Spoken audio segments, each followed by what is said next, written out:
to the National Herald case and questioning the party's credibility. Referring to the Vande Mataram debate in the parliament, Sambit Patra said that Nehru's role should also be discussed, citing historical writings on the issue. On Bengal politics, he accused Humayun Kabir and Bengal's Chief Minister Mamata Banerjee of appeasement politics and criticized the TMC for not acting on earlier statements linked to the Babri Masjid issue. Finishing of Nehru's legacy का सवाल है. मैं तो अंत में इतना ही कहना चाहूंगा कि who best will finish the legacy of Nehru other than the present clan of the Gandhis, the so-called Gandhis, who are out on bail in the National Herald case. National Herald, जिसे नेहरू जी ने आरंभ किया था और उनके उस संपत्ति को गबन करने के चक्कर में जो आज बेल पे बाहर है और अभी जिनके खिलाफ FIR हुआ है, if they are not tarnishing the legacy of Nehru, who else is trying to tarnish the legacy of Nehru? और मुझे तो लगता है कल पार्लियामेंट में जब चर्चा होगी वंदे मातरम को लेकर, तो नेहरू जी की असलियत तो सबके सामने आने वाली है. और नेहरू जी को छोटा करने का प्रयास वो लोग कर रहे हैं, those who had no role in freedom struggle and no role in drafting the constitution.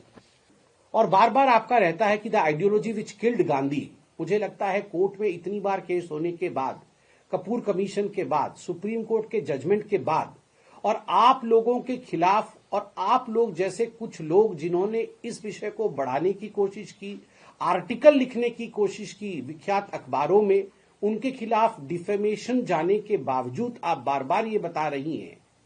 इससे यही मालूम पड़ता है कि हिंदुस्तान के न्याय प्रक्रिया पे आपको विश्वास नहीं है और हिंदुस्तान की जुडिशरी पे कतई आप विश्वास नहीं करती है. 150 वर्ष पूर्ण हुए हैं हमारे नेशनल सॉन्ग वंदे मातरम को.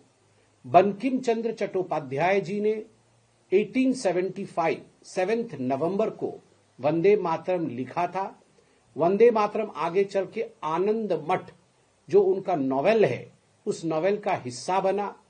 सन्यासी आंदोलन को उसमें दर्शाया गया था आनंद मठ में, और उसको लेकर आज जो ये देश में सेलिब्रेशन हो रहा है, बाद में रविंद्रनाथ टैगोर जी ने उसे स्वरबद्ध किया. 1 वर्ष का जो सेलिब्रेशन हो रहा है, घर घर तक वंदे मातरम को पहुंचाना, वंदे मातरम के महत्व को जानना, वंदे मातरम के इतिहास को जानना और वंदे मातरम के माध्यम से देश के नींव के साथ जुड़ने का पुनः जेन जी हो चाहे हम सब पुनः ये कोशिश करें to relive the time in history जिस समय हमारे पूर्वजों ने इस देश के लिए वंदे मातरम कहते हुए अपने खून को बहाया था. हुमायूं कबीर जो है पहली बार बाबरी मस्जिद को लेकर कंट्रोवर्सी में नहीं आए हैं. इससे पहले भी बाबरी मस्जिद को लेकर उन्होंने बयान दिया था. उस समय टीएमसी ने हुमायूं कबीर को टीएमसी से बर्खास्त नहीं किया था. स्वाभाविक रूप से बंगाल में एक तरफ अपीजमेंट की राजनीति है, एक तरफ तुष्टीकरण की राजनीति खड़ी है और दूसरे तरफ विकास की राजनीति खड़ी है. चाहे ममता बंदोपाध्याय हो, चाहे हुमायूं कबीर हो, दोनों ही अपीजमेंट के तरफ खड़े हैं. जहां तक भारतीय जनता पार्टी और एनडीए का सवाल है, हम विकास के साथ खड़े हैं. लोकतांत्रिक देश है, जरूर लोकतांत्रिक तरीके से चुनाव होंगे और उसके परिणाम भी विकास के हक में आएंगे.